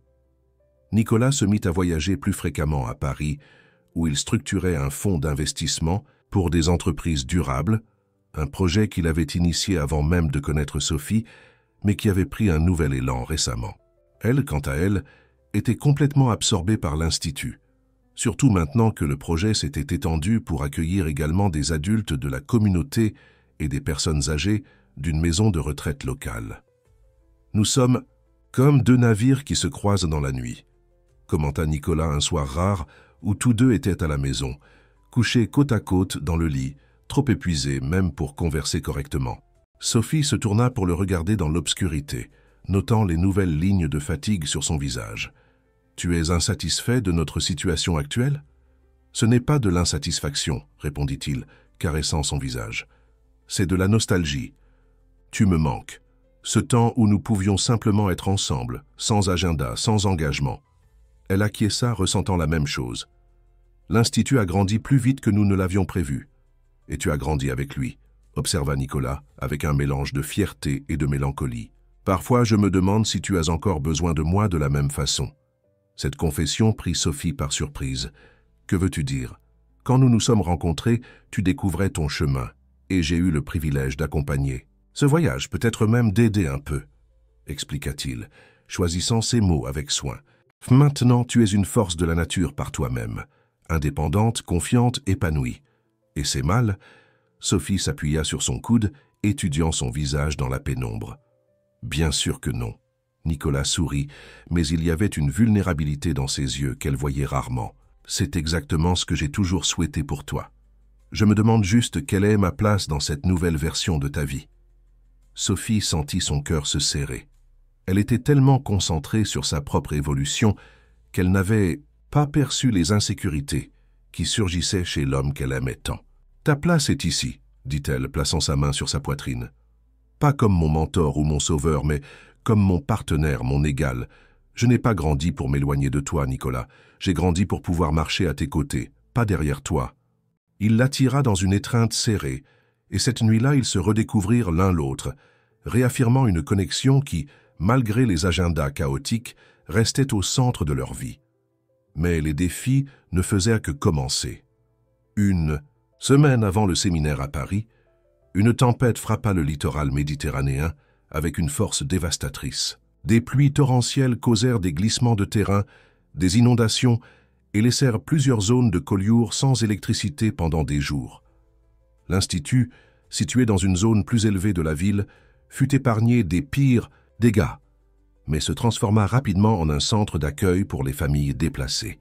Sophie annula tous les cours réguliers et, avec l'équipe, réorganisa l'espace pour accueillir environ 20 familles qui avaient perdu leur maison. Les ateliers se transformèrent en dortoirs improvisés, la cuisine communautaire fonctionnait sans interruption, et même les techniques artistiques furent adaptées pour offrir un peu de réconfort et de distraction aux enfants traumatisés par l'expérience. « Je ne peux pas aller à Paris maintenant », déclara Sophie, tout en coordonnant la distribution de couvertures et de vêtements donnés. « Ces personnes ont besoin de nous ici. » Nicolas, qui était revenu en hâte de Paris en apprenant la tempête, acquiesça immédiatement. « Je vais prévenir les organisateurs. Je suis sûr qu'ils comprendront la situation. » Mais la réponse qu'ils reçurent du comité organisateur du séminaire fut inattendue, au lieu d'accepter. L'annulation, ils proposèrent que Sophie participe à distance, directement depuis l'Institut, montrant le travail d'urgence qu'il réalisait. Ce serait une façon encore plus puissante de démontrer l'impact réel d'un projet comme le nôtre dans la communauté, argumenta le coordinateur de l'événement lors d'un appel avec Nicolas. Un exemple vivant de comment l'art et l'éducation peuvent être des outils de transformation sociale, particulièrement en temps de crise. L'idée était innovante et exigeante. Elle nécessiterait une logistique complexe, surtout compte tenu des conditions précaires de l'infrastructure de Collioure après la tempête. Mais elle représentait aussi une opportunité unique de montrer l'Institut en action, répondant à un besoin réel de la communauté. « Qu'en penses-tu » demanda Nicolas, après avoir expliqué la proposition à Sophie. Elle regarda autour, d'elle vers les enfants qui peignaient avec des matériaux improvisés, vers les adolescents qui aidaient à organiser les dons, vers les adultes qui partageaient leurs histoires et leurs compétences, même au milieu de l'adversité. Tout l'esprit de l'Institut était là, vivant et pulsant, non pas dans les murs ou les équipements, mais dans les personnes et les connexions qu'elles créaient entre elles. « Faisons-le », décida-t-elle, avec une clarté qui la surprit elle-même. « Montrons ce que signifie vraiment être un espace de transformation. » Les jours qui suivirent furent de travail intense. Tandis que Sophie et une partie de l'équipe continuaient l'assistance aux familles déplacées, Nicolas mobilisa des ressources pour garantir que la participation à distance au séminaire soit possible. Générateur d'urgence, équipement. De transmission, connexion Internet par satellite. Rien ne fut épargné pour que la voix de l'Institut puisse être entendue, même au milieu de la crise. Cependant, la veille de la présentation, un nouveau problème surgit. Un appel de Paris apporta des nouvelles alarmantes concernant le projet d'investissement que Nicolas développait. « Je dois retourner immédiatement », informa-t-il Sophie, le visage tendu après avoir raccroché le téléphone. « Il y a eu un problème avec l'un des principaux investisseurs. Si je ne le résous pas personnellement, nous pourrions perdre tout le financement. »« Mais le séminaire est demain », protesta Sophie, sentant la panique monter. Malgré toute sa nouvelle confiance, l'idée d'affronter ce défi seul, au milieu d'une crise locale, la terrifiait. Nicolas semblait tout aussi angoissé. « Je sais, Sophie, et tu ne sais pas à quel point ça me fait mal de devoir choisir. Mais nous parlons d'un investissement qui pourrait financer des projets comme l'Institut dans tout le pays. Je ne peux pas laisser cela s'échapper. » Sophie savait qu'il avait raison. Le fonds d'investissement que Nicolas structurait n'était pas seulement une affaire. C'était un outil pour amplifier l'impact d'initiatives sociales et environnementales à l'échelle nationale. C'était le type de ressources qui pourrait créer des dizaines d'instituts Nouveaux Horizons à travers la France. « Va, dit-elle finalement, avalant sa peur. « Résous ce que tu dois à Paris. Je m'occupe des choses d'ici. » Le soulagement et la gratitude sur le visage de Nicolas étaient évidents, mais il y avait aussi de l'inquiétude. « Tu es sûr que ça ira ?» Sophie força un sourire confiant. « Je vais devoir le découvrir, n'est-ce pas? En plus, j'ai une équipe incroyable à mes côtés. » Cette nuit-là, après le départ de Nicolas, Sophie se retrouva seule dans l'atelier improvisé qu'ils avaient maintenu fonctionnel même avec l'Institut rempli de sans-abri. Les mains tremblantes, elle prit un pinceau et commença à travailler sur une nouvelle toile, laissant les émotions confuses, peur, insécurité, détermination, s'écouler à travers les couleurs. Elle ne remarqua pas la présence de quelqu'un, jusqu'à ce qu'elle entende une voix familière. « Celle-ci est nouvelle », commenta Marie, l'adolescente qui était devenue l'une de ses élèves les plus dévouées et qui était maintenant pratiquement son assistante à l'Institut. « Différente de votre style habituel. » Sophie regarda la toile et réalisa que la jeune fille avait raison. La peinture qui émergeait sous son pinceau était plus intense, plus turbulente que ses œuvres précédentes, couleurs sombres entrelacées avec des éclats de lumière, comme une tempête vue de l'intérieur. « Je me sens différente aujourd'hui », admit-elle, baissant le pinceau. Marie s'approcha, étudiant la toile avec des yeux qui, en quelques mois, avaient appris à voir au-delà de la surface. « Vous avez peur à cause de demain, de la présentation ?» Sophie hésita, surprise par la perspicacité de la jeune fille. « Oui, et pas seulement de la présentation, de tout, de ne pas être capable de gérer tout cela seule. » L'adolescente acquiesça, compréhensive. « Quand ma mère est tombée malade l'année dernière et que j'ai dû m'occuper de mes frères seuls, j'ai aussi ressenti cela, comme si le monde était trop lourd pour mes épaules. « Et comment as-tu géré cela ?» demanda Sophie, touchée par la comparaison. « J'ai découvert que je n'avais pas besoin de tout porter seule, » répondit Marie avec une sagesse qui dépassait ses 15 ans. « J'ai appris à demander de l'aide, à faire confiance que d'autres personnes pouvaient aussi supporter un peu de ce poids avec moi. » Les mots de la jeune fille résonnèrent profondément en Sophie. Depuis que l'Institut avait commencé à grandir, depuis que sa confiance et son indépendance avaient augmenté, elle avait inconsciemment assumé qu'elle devait prouver qu'elle pouvait tout faire seule, comme si c'était la seule façon de valider sa transformation. « Merci Marie, dit-elle avec sincérité. Tu viens de me donner une idée pour demain. » Le lendemain matin, quand les caméras furent positionnées et la connexion avec le séminaire à Paris établie, Sophie surprit tout le monde avec une approche inattendue. Au lieu de faire une présentation formelle sur l'Institut, comme prévu initialement, elle invita les personnes accueillies dans l'espace à raconter leurs propres histoires. Une mère qui avait perdu sa maison parla de comment les activités artistiques aidèrent ses enfants à traiter le traumatisme. Un vieil homme partagea comment l'accueil à l'Institut avait restauré sa foi en l'humanité. Marie expliqua comment le projet avait changé sa perspective d'avenir, même avant la tempête. L'Institut Nouveaux Horizons ne concerne pas les murs, les équipements ou les méthodologies, expliqua Sophie à l'audience virtuelle à Paris. Il s'agit de personnes, de connexions, de la capacité que nous avons à nous transformer et à transformer les uns les autres quand nous créons des espaces sûrs pour l'exploration et l'expression. La présentation fut un succès retentissant. Les participants du séminaire, connectés à distance, furent profondément touchés par l'honnêteté et l'authenticité des témoignages. Les questions arrivaient en cascade et Sophie, au lieu d'essayer d'y répondre seule, passait le microphone à différents membres de l'équipe et de la communauté, créant une mosaïque de voix et de perspectives.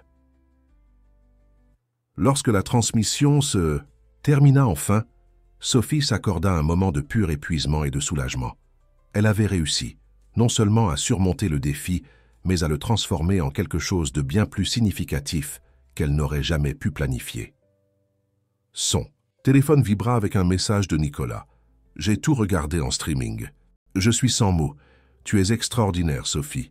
Je t'aime plus que jamais. » Les larmes aux yeux, elle répondit simplement « Nous sommes extraordinaires, nous tous. » Ce soir-là, tandis que les familles accueillies commençaient à se retirer et que l'équipe finalisait les activités du jour, Sophie retourna à son atelier improvisé. La toile de la veille, avec ses couleurs turbulentes, était encore sur le chevalet. Elle prit un pinceau et, avec des coups décidés, commença à ajouter de nouveaux éléments. Des figures humaines stylisées, se tenant la main, formant un cercle protecteur au milieu de la tempête. C'était une image de force collective, de résistance partagée, d'espoir construit non dans la solitude, mais dans la communauté. C'était, réalisa Sophie, la leçon la plus importante qu'elle avait apprise depuis qu'elle avait commencé son voyage, que la véritable transformation ne se produit jamais isolément, mais toujours en relation avec l'autre. Quand elle termina, la peinture, c'était déjà l'aube. Épuisée, mais avec une paix intérieure qu'elle n'avait pas ressentie depuis des semaines, Sophie se permit enfin de se reposer. Demain serait un autre jour de défi, certainement, mais maintenant elle savait qu'elle n'avait pas besoin de les affronter seule. Elle avait Nicolas, elle avait l'équipe de l'Institut, elle avait la communauté de Collioure, elle avait Marie et tous les élèves qui étaient devenus une partie de sa vie. Et, plus important, elle savait elle-même, non plus la femme, insécure et isolée qu'elle était autrefois, mais quelqu'un qui comprenait enfin que la vulnérabilité n'était pas une faiblesse, mais la plus grande source de force et de connexion humaine. Elle comprit finalement le véritable sens de la réponse de Nicolas cette nuit-là aux flics. « Ça ne fait mal que si c'est fait sans amour. » L'amour pour elle-même, pour les autres, pour l'art, pour la vie, était ce qui rendait possible d'affronter n'importe quelle tempête, intérieure ou extérieure.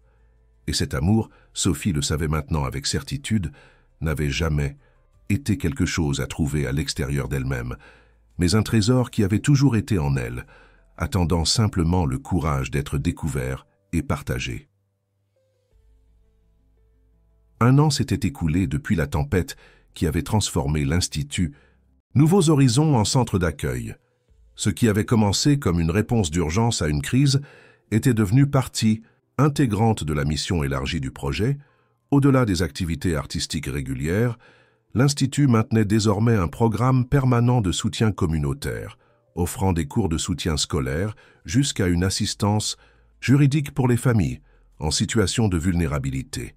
Sophie observait ces transformations avec un mélange de fierté et d'étonnement. En à peine 2 ans, sa vie avait complètement changé. D'une existence solitaire et sans but à une routine remplie de défis, de réussites et surtout de connexions profondes avec des personnes qui étaient devenues une sorte de famille étendue. Par un matin ensoleillé de juillet, elle marchait sur la plage devant la maison qu'elle partageait avec Nicolas, profitant d'un rare moment de tranquillité. Les vagues se brisaient doucement sur le sable et le soleil levant peignait le ciel de teintes roses et orangées qu'elle cataloguait automatiquement dans son esprit d'artiste, des couleurs qu'elle utiliserait peut-être dans sa prochaine toile.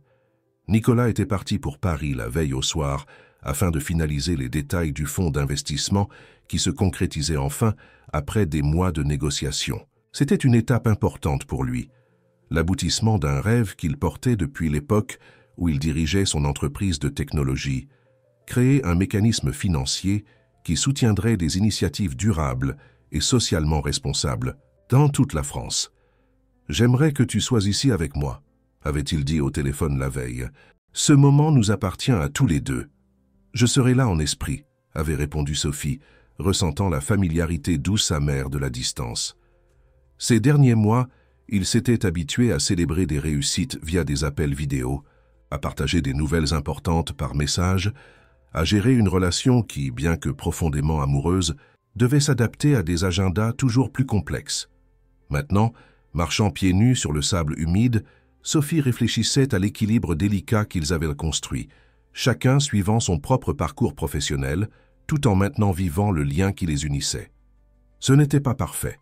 Il y avait des moments de nostalgie et même de frustration, mais il y avait aussi un respect profond pour les rêves et les ambitions de l'autre, une compréhension mutuelle qui rendait possible la navigation dans les complexités de 2 vies pleines qui avaient choisi de s'entrelacer. Son téléphone vibra dans la poche de son short, un message de Marie lui rappelant la réunion avec la secrétaire municipale à l'éducation plus tard dans la journée. La jeune fille, maintenant âgée de 16 ans, était devenue bien plus qu'une élève. Elle était pratiquement l'assistante de Sophie à l'Institut, démontrant un talent naturel non seulement pour l'art, mais aussi pour l'organisation et le leadership. « Comme une fille que je n'ai jamais eue », avait un jour commenté Sophie avec Nicolas, observant le développement de l'adolescente avec une fierté presque maternelle.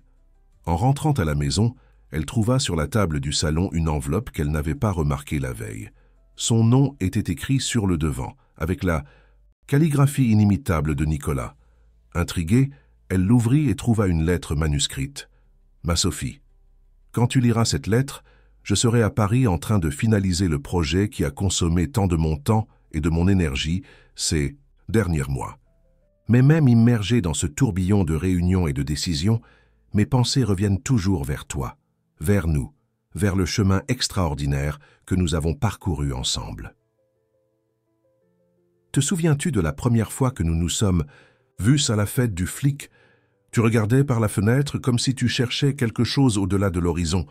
Je t'ai observé quelques minutes avant de m'approcher, fasciné par cette femme silencieuse qui semblait contenir tout un univers en elle. Quand nous avons finalement parlé et que tu m'as demandé avec ces yeux pleins d'hésitation et de curiosité « Est-ce que ça fait mal ?»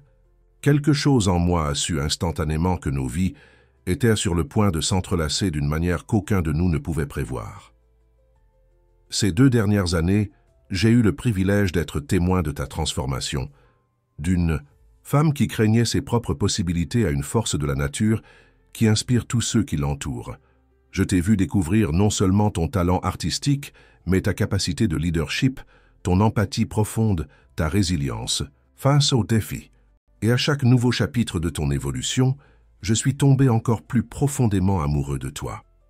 Maintenant, alors que nous réalisons tous deux des rêves qui semblaient autrefois impossibles, je sens qu'il est temps de franchir la prochaine étape de notre voyage commun.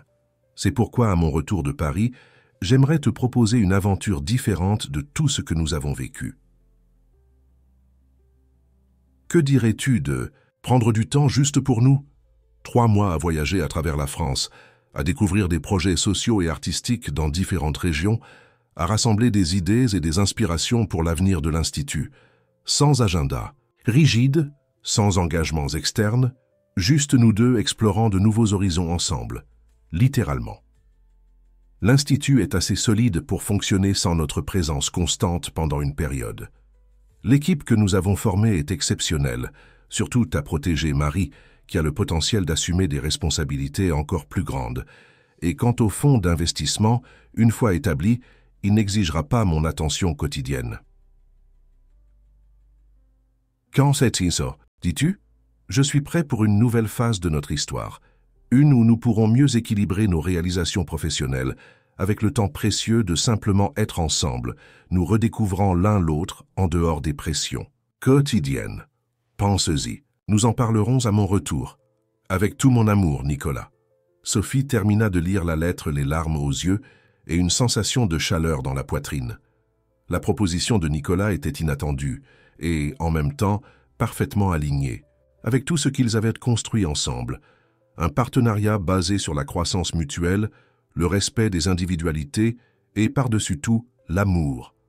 3 mois à voyager à travers la France, à découvrir de nouveaux lieux, de nouvelles personnes, de nouveaux projets. L'idée l'enthousiasmait instantanément. Après 2 ans de travail intense et de dévouement presque exclusif à l'Institut, la perspective d'un temps pour explorer, respirer et simplement être aux côtés de l'homme qu'elle aimait sonnait comme un cadeau précieux. Elle rangea soigneusement la lettre dans l'enveloppe et la plaça sur sa table de chevet. Il y avait beaucoup à considérer, beaucoup à planifier, mais son cœur avait déjà pris la décision. Plus tard ce jour-là, après la réunion avec la secrétaire à l'éducation, qui avait abouti à un partenariat officiel pour apporter la méthodologie de l'Institut dans les écoles publiques de Collioure, Sophie passa par l'atelier pour vérifier comment se déroulaient les cours de l'après-midi. Elle trouva Marie en train de diriger une séance avec un groupe de personnes âgées, l'une des initiatives les plus réussies de l'Institut. Elle s'arrêta à la porte, observant avec admiration comment la jeune fille guidait les participants avec un mélange parfait de patience et d'enthousiasme. Elle pouvait voir en Marie des traces de son propre parcours, l'insécurité initiale cédant la place à une confiance authentique, le talent brut étant affiné par la pratique constante, la découverte graduelle de son propre pouvoir de transformer des vies à travers l'art. « Mademoiselle Sophie !» s'exclama Madame Simone, une dame de 70 ans qui était devenue l'une des élèves les plus dévouées. « Venez voir ce que je peins aujourd'hui. » Sophie s'approcha, souriant en voyant la toile de la vieille dame, une représentation vibrante de la maison où elle avait grandi dans le sud-ouest de la France, avec des détails qui parlèrent de souvenirs précieusement conservés. « C'est magnifique, Madame Simone », complimenta-t-elle, véritablement impressionnée par les progrès de la dame. « Les couleurs sont si vivantes, si pleines d'émotions. Marie m'a appris que je n'ai pas besoin de peindre exactement comme c'était, mais comme je sens que c'était, » expliqua la vieille dame, les yeux brillants de satisfaction. « C'est libérateur, vous savez. Après tant de temps à penser que je devais tout faire parfaitement, découvrir que je peux créer à ma façon. » Les mots résonnèrent profondément en Sophie, faisant écho à son propre parcours d'autodécouverte. Elle regarda Marie, qui observait la scène avec un sourire discret, et sentit une certitude grandir en elle. L'Institut continuerait à s'épanouir, même si elle s'éloignait temporairement. Les graines qu'ils avaient plantées, elle et Nicolas, créant des racines assez profondes pour soutenir la croissance continue du projet. Après la fin du cours, quand les élèves se furent dispersés, Sophie appela Marie pour une conversation. « Comment te sentirais-tu en assumant plus de responsabilités à l'Institut ?» demanda-t-elle tandis qu'elles aidaient à ranger le matériel. La jeune fille la regarda avec curiosité. « Quel genre de responsabilité ? Coordination de certaines classes, peut-être. Participation plus active aux réunions d'équipe. » Sophie fit une pause, étudiant la réaction de Marie. « J'envisage la possibilité de m'absenter quelques mois pour un voyage avec Nicolas. » Les yeux de l'adolescente s'écarquillèrent. « Sérieux ? C'est... Waouh !» Puis son expression changea, pour de l'inquiétude. Mais et l'Institut? Vous n'allez pas, vous savez, tout abandonner, si? Sophie sourit, touchée par la préoccupation sincère. Bien sûr que non, ce serait juste une pause temporaire pour recharger les batteries, chercher de nouvelles inspirations, et nous reviendrions, évidemment. Dans ce cas, Marie sourit, l'enthousiasme revenant.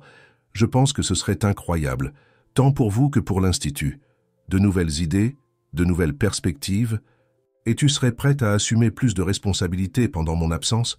Absolument, répondit la jeune fille sans hésitation.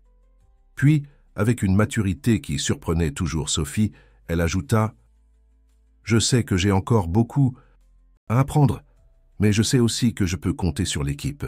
Personne ne fait rien seul ici, n'est-ce pas ce que vous dites toujours ?»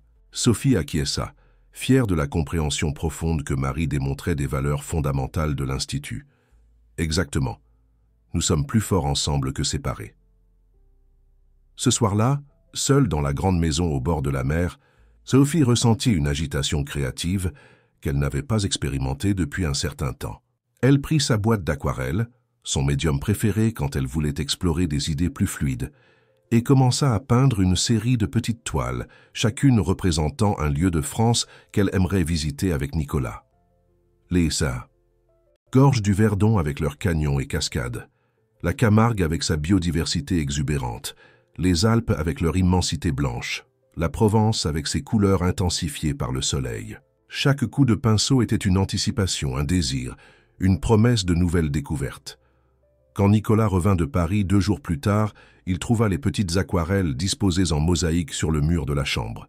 « Je suppose que c'est un oui », demanda-t-il, avec un sourire qui illuminait ses yeux fatigués du voyage. Sophie s'approcha, l'enlaçant par la taille. « C'est un oui enthousiaste. J'ai parlé avec l'équipe, spécialement avec Marie. L'Institut sera entre de bonnes mains pendant notre absence. » Nicolas la serra fort, enfouissant son visage dans ses cheveux. « Tu m'as manqué, même si ce n'était que 2 jours. » Comment ça s'est passé à Paris? Le fond? Tout est réglé, répondit-il, avec une évidente satisfaction. Les contrats ont été signés, le capital initial est garanti. Dans 3 mois, nous ferons le premier cycle de sélection de projets à soutenir. Je suis si fière de toi, dit Sophie avec sincérité. Tu crées un mécanisme qui va transformer des vies dans tout le pays. Nicolas prit son visage entre ses mains, la regardant avec intensité. Nous créons, Sophie. Tout ce que je fais maintenant est façonné par ce que nous avons construit ensemble, par la vision que nous partageons. L'Institut n'est pas seulement un projet local à Collioure, c'est un modèle que nous pouvons reproduire, adapter, étendre. C'est ça l'idée du voyage? Chercher de nouveaux endroits pour étendre l'Institut? Pas nécessairement, répondit Nicolas pensif. Le voyage est avant tout pour nous, pour avoir du temps ensemble, sans pressions externes. Pour explorer des possibilités, oui, mais sans agenda fixe ou attente rigide, pour simplement être ensemble, dans le présent. La proposition devint encore plus attrayante avec cette explication. Sophie réalisa combien elle avait besoin de ce temps, de simplement être, d'exister dans le moment présent sans la pression constante des résultats, des délais, des responsabilités. Quand partirions-nous? Demanda-t-elle, imaginant déjà les préparatifs nécessaires. Je pensais à août, répondit Nicolas. Cela donnerait le temps d'organiser tout à l'Institut, de préparer l'équipe. Et septembre est une belle période pour commencer à explorer le sud, avant la chaleur plus intense. Dans les semaines qui suivirent, Sophie et Nicolas travaillèrent intensément pour préparer leur absence temporaire. Réunion avec l'équipe de l'Institut, formation spécifique pour Marie et d'autres employés qui assumeraient plus de responsabilités, documentation des processus, création de protocoles pour les situations d'urgence, tout fut méticuleusement planifié pour garantir que le projet continuerait à fonctionner sans accroc.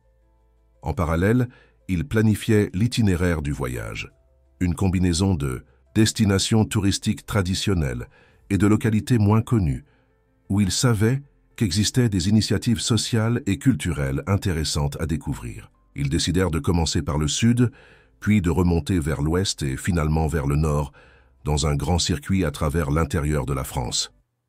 À mesure que la date du départ approchait, Sophie se retrouva à expérimenter un mélange complexe d'émotions. Il y avait l'excitation pour l'aventure à venir, l'attente de découvertes et d'expériences nouvelles, mais il y avait aussi une pointe d'anxiété à s'éloigner de l'Institut, son enfant, qui avait grandi si rapidement et auquel elle avait consacré tant d'elle-même ces 2 dernières années. C'est normal de se sentir ainsi, assura Claire, lors d'un café dans sa dernière semaine avant le voyage. Tu laisses derrière toi quelque chose que tu as aidé à construire de zéro. C'est comme envoyer un enfant à l'université, de la fierté mêlée à un peu de peur. La différence, c'est que je n'ai pas créé l'Institut seul, répondit Sophie, remuant distraitement son café. C'était une création conjointe avec Nicolas, avec l'équipe, avec la communauté même de Collioure. Et c'est justement pour cela qu'il continuera à s'épanouir en ton absence, garantit son ami. Parce que ce n'a jamais été un projet centré uniquement sur toi ou sur Nicolas. Il a toujours été question de créer quelque chose de plus grand que vous-même. Les mots de Claire apportèrent confort et clarté. En effet, l'une des plus grandes réussites de l'Institut était précisément sa capacité à impliquer différentes personnes, à créer un sentiment d'appartenance et de responsabilité partagée. Ce n'était pas le projet de Sophie ou de Nicolas. C'était un organisme vivant qui appartenait à tous ceux qui y déposaient leurs rêves, talents et espoirs. La veille du départ, Sophie et Nicolas organisèrent un dîner d'adieu à l'Institut, réunissant toute l'équipe, des élèves représentant chaque classe, des partenaires de la communauté et des soutiens du projet. L'espace fut décoré avec des œuvres produites par les élèves eux-mêmes, et la nourriture fut préparée par un groupe de mères qui avait commencé une petite entreprise de traiteurs après avoir participé à des ateliers culinaires à l'Institut. Ce n'est pas un adieu mais un au revoir, déclara Nicolas, levant un verre pour porter un toast. Nous serons de retour dans 3 mois, avec de nouvelles idées et inspirations pour l'avenir des nouveaux horizons. Sophie regarda autour d'elle, vers les visages familiers, qui étaient devenus une part essentielle de sa vie. Madame Simone, avec son sourire serein, Marie avec ses yeux brillants de détermination, le groupe d'adolescents qui avait été la première promotion de l'Institut et qui montrait maintenant des talents impressionnants. L'équipe dévouée qui transformait des visions en réalité jour après jour. L'Institut, c'est nous tous, dit-elle, sentant l'émotion épaissir sa voix. Chaque personne qui est passée par ces portes a laissé un peu d'elle-même et a emporté un peu d'ici. C'est cet échange constant qui fait de ce lieu bien plus qu'un espace physique. Il en fait un mouvement, une idée vivante qui continue à s'étendre et à transformer. Les applaudissements furent chaleureux, et Sophie réalisa qu'il n'y avait pas de raison de craindre. Ce qu'ils avaient construit était assez fort pour continuer à croître, même en l'absence temporaire de ses fondateurs. Le lendemain matin, avec les valises rangées dans le SUV de Nicolas et l'itinéraire des premiers jours de voyage tracé, Sophie fit une dernière visite à son atelier à l'Institut. L'espace était silencieux et baigné par la lumière dorée du soleil levant, créant des motifs lumineux sur le sol en bois. Elle marcha lentement, passant la main sur les matériaux familiers, pinceaux, peintures, toiles vierges, attendant de prendre vie. Dans un coin, elle trouva la première toile qu'elle avait peinte lors de cet atelier initial avec Nicolas, soigneusement conservée dans une boîte. Elle la sortit et l'observa avec un sourire nostalgique. C'était une composition simple, presque naïve dans son exécution technique, mais chargée d'une émotion authentique qu'elle pouvait encore sentir émaner de la surface. Ses coups de pinceau hésitants avaient été le début de tout, de l'artiste qu'elle avait découverte en elle-même, de la relation avec Nicolas, de l'Institut qui impactait maintenant des centaines de vies. Prête à partir? La voix de Nicolas résonna depuis la porte, la ramenant au présent. Sophie remit doucement la toile dans la boîte. « Prête ?» répondit-elle, se tournant vers lui avec un sourire qui contenait toute la gratitude pour le chemin parcouru et toute l'attente pour ce qui était encore à venir. Tandis qu'il quittait Collioure par la route qui serpentait entre la mer et la montagne, Sophie regarda par la fenêtre, absorbant la beauté du paysage familier qui ferait bientôt place à de nouveaux horizons. La question qui avait tout initié, « Est-ce que ça fait mal ?» semblait maintenant si lointaine, presque naïve dans son hésitation. Elle savait maintenant, avec la certitude que seule l'expérience vécue peut apporter, que s'ouvrir à l'inconnu, se permettre d'être vulnérable, explorer de nouvelles possibilités.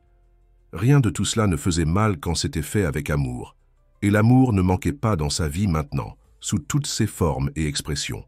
« Ah, quoi penses-tu » demanda Nicolas, prenant sa main sur la console centrale de la voiture. Sophie entremêla ses doigts aux siens, sentant la familiarité réconfortante de ce contact. « Je pense que certaines questions ouvrent des portes que nous n'aurions jamais imaginées. Possible. Et que certaines réponses changent des vies pour toujours. » Nicolas sourit, comprenant parfaitement la référence.